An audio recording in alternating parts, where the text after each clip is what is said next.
Hi,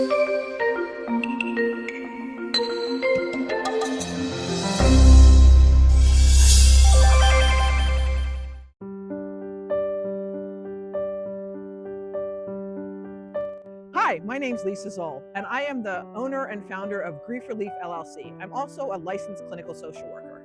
I'm Jason Schwartzman. I get to be the pastor of Grace United Methodist Church in Lemoyne. We've worked together with a number of people that come to us with questions about loss and grief, and what part does God play in that? And so today, we decided we wanted to film the answers to those questions that we are often confronted with in that space.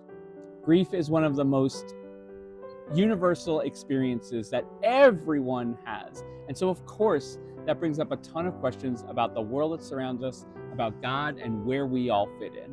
And we might not have the answers per se, but we have some things that might help you think about it in a way that might be helpful.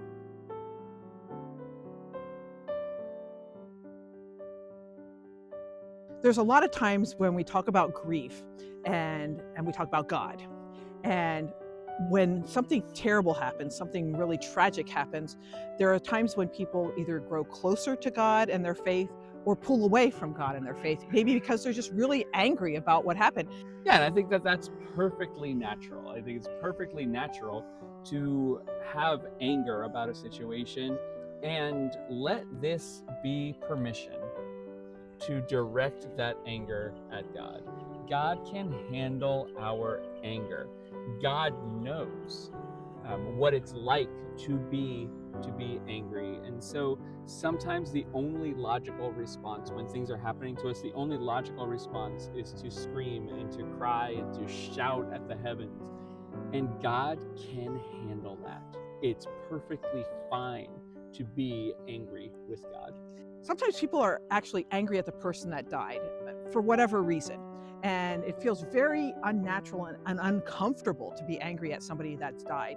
And so sometimes it's easier to turn that anger at somebody or something. And sometimes the object of that disdain is God. And as you were saying, God has broad shoulders. God can handle our anger.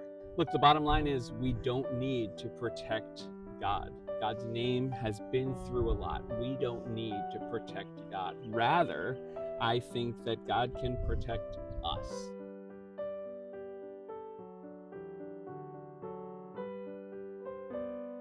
So I've heard grief described as you're driving a car. Perhaps you come to a red light or a railroad crossing, and everybody's stopped for that moment. And then the light turns green or the train passes by, the gate goes up, and everybody goes but you.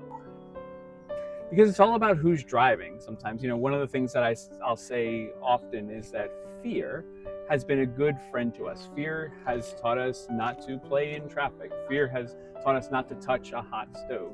Fear has been a good friend to us. It just can't drive.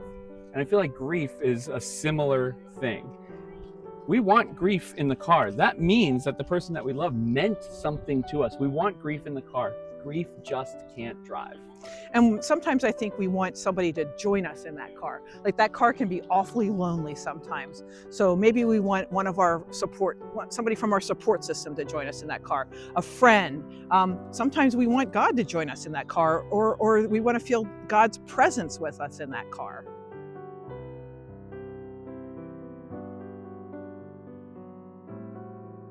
One of the principles that we know of science is that energy can't be destroyed. It just gets dissipated into other forms. And so if you bounce a ball, the ball will never bounce higher than it started, because energy can't be destroyed, but some of it gets dissipated into the floor or into the ground, wherever you bounce the ball. And I think the same can be said of love. Love cannot be destroyed, but it does take on different forms when we're talking about grief.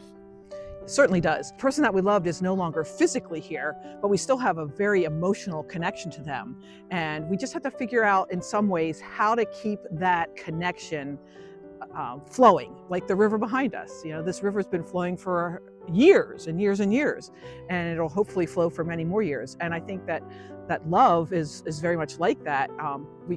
our love keeps flowing for that person. There's not a switch to turn it off. And so we have to figure out where to put it and where to put that energy that we had for it. And that's where we see people doing all kinds of things to honor the person and their legacy. Love can't be destroyed. It just takes on different forms. Sometimes love might take the form of a 5K race in honor of someone. Sometimes love might take the form of a scholarship fund that was created in someone's honor. Love has a million disguises, and it can take any shape and any form.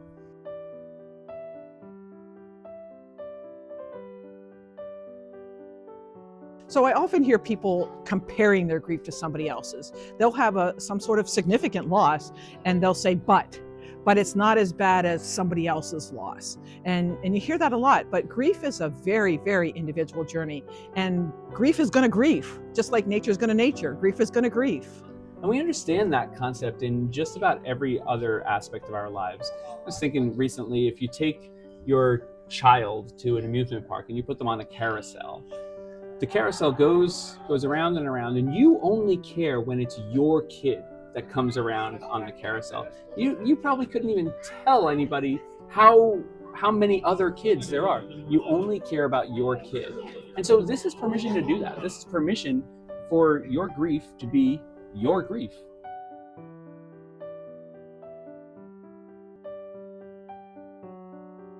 One of the most common questions that we get is why? Why did this happen? Why did this happen now? Why did this happen to someone that I love?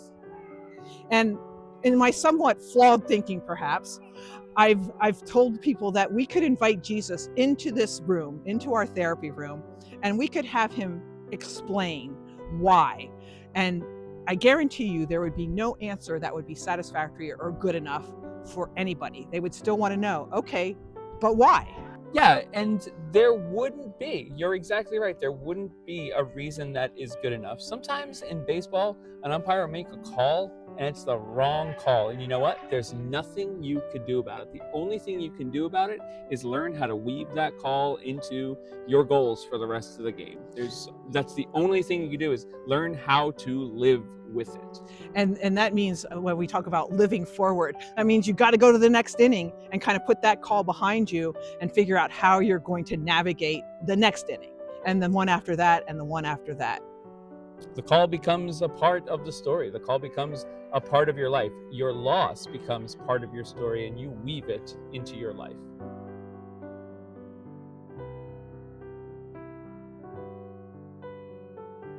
One of the things that I regularly say is that every belief has a consequence. And so if you believe that something is the best, then the consequence of that belief is that the other things are not the best.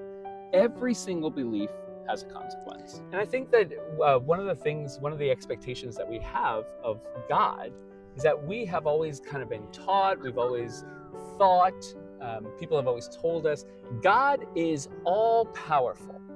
And the consequence of that belief is, if God is all powerful, then we have every single right to believe that God is powerful enough to heal our loved one.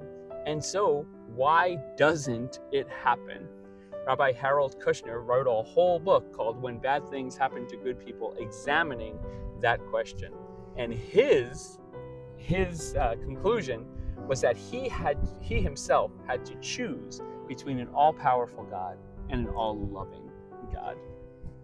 And then we can circle back then to that love connection. Like, who is the connection between our loved one and whatever the afterlife looks like? It's going to be God. When we have that question of between all-powerful and all-loving, I would choose all-loving 100% of the time. I think it kind of goes back to the idea of what we can and can't expect from God. God is not great physician. It doesn't say that anywhere in the Bible. It doesn't say that God is the great physician. It does, however, say in the book of Isaiah that God is wonderful counselor. And the expectations between a great physician and a wonderful counselor are vastly different. From a great physician, I expect that if I have an ailment, that great physician will heal me completely of that ailment, and I go on my way. From a wonderful counselor, I expect very different things. I expect that wonderful counselor will walk me through this thing that I'm going through, this terrible thing that is happening to me. A wonderful counselor will walk me through it and teach me how to weave that loss into my life. That's what I think we can expect from God, the wonderful counselor, not necessarily the great physician. And we hear that verse all the time at Christmas. I'm no Bible scholar, but I know about the wonderful counselor, the Prince of Peace, and I think those are the things that we're really looking for. We're trying to find peace in our heart, trying to find hope that our loved one is okay. Most people are wondering. There's always that question: did they suffer? Are they okay? Where are they now? And those are questions that we can't necessarily answer, but we lean on our faith to find comfort in the fact that they're hopefully in the presence of God in some way, shape, or form, or whatever that higher being is, wherever their faith takes them. We want to imagine that they are somewhere where they are no longer in pain and no longer suffering. We can only do with what we know. So what we know about God, we know that God is love. We know that God promises presence. And so we lean on those things. We lean on God's love to help us make sense of what's happening in our lives. We lean on God's love, and we know that we can count on that. However, nature is a different story. Nature doesn't care about us at all. God does, nature doesn't. And I'm going to add to that grief doesn't care about it either. I have people that'll talk about they feel bad going out and having a good time, or going out, having dinner, and then they come home, they feel guilty because they maybe had a laugh, or had a nice evening with a friend or their spouse or a significant other, and they'll come home and feel guilty because they feel like they betrayed their loved one. And I tell people, we don't betray our loved one when we do those things. We betray our grief. And just like nature, grief doesn't give a damn. It's going to be there. It's going to wait for us, and it'll be there wherever we are. But it's okay to not carry it all the time. And at the same time, we take everything as a whole. We can't simply choose the parts of nature that are acceptable to us. We can't simply choose the parts of grief that are acceptable to us. We have to take it as a whole. I think that grief happens because we loved the person. If we didn't love the person, it wouldn't matter and there would be no grief. And so I wouldn't trade that love because of the grief that I'm carrying and going through right now. In the same way, we can't take the parts of nature that we like and throw away the parts that we don't. For example, gravity. I like gravity. It's great. It's also the thing that brings planes out of the sky. And so nobody says, down with gravity, pun intended.